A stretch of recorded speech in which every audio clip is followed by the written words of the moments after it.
যারা ই-কমার্স ব্যবসা করছেন দেশে অথবা দেশের বাইরে তারা সবাই কম বেশি পেটেন্ট কথাটা শুনে থাকবেন। অনেকের এই বিষয়ে একটা মিক্সড আপ ধারণা আছে।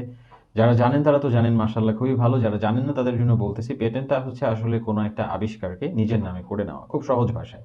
পেটেন্ট আসলে দুই ধরনের হয়, একটা হচ্ছে ডিজাইন পেটেন্ট, একটা হচ্ছে ইউটিলিটি পেটেন্ট। ডিজাইন প্যাটেন্টটা কি? ডিজাইন প্যাটেন্টটা হচ্ছে যে কোনো একটা প্রোডাক্ট বলেন বা কোনো একটা যে কোনো কিছুই বলেন, আপনি যদি আবিষ্কার করেন তার ডিজাইনটা যদি আপনি খাতায় আঁকেন এবং আপনি ভাবতেছেন যে এই ডিজাইনটা লিক হওয়ার সম্ভাবনা আছে, অন্য কেউ এই ডিজাইনটা যতদিনে আমি আসলে প্রোডাক্টটা বানাবো ততদিনে এই ডিজাইনটা চুরি হইতে পারে, অন্য কেউ এটাকে কপি করতে পারে। সো সেই ক্ষেত্রে আপনি যেটা করতে পারেন সেটা হচ্ছে আপনি আপনার এই ডিজাইনটাকে পেটেন্ট করে রাখতে পারেন। আর ইউটিলিটি পেটেন্টটা কি? ইউটিলিটি পেটেন্টটা হচ্ছে যে আপনার যে প্রোডাক্টটা আপনি আবিষ্কার করলেন সেই প্রোডাক্টের ফাংশনালিটিটাকে আপনি পেটেন্টেড করে রাখলেন। তো যদি আপনি ইম্পর্টেন্সের দিক থেকে ধরেন তাহলে ইউটিলিটি পেটেন্ট আসলে ডিজাইন পেটেন্টের থেকে অনেক বেশি প্রোটেক্টিভ। কারণ হচ্ছে ইউটিলিটি পেটেন্ট যদি আপনার করা থাকে তাহলে লিটারেলি ওই টাইপের প্রোডাক্ট আর কেউ আসলে বের করতেই পারবে না।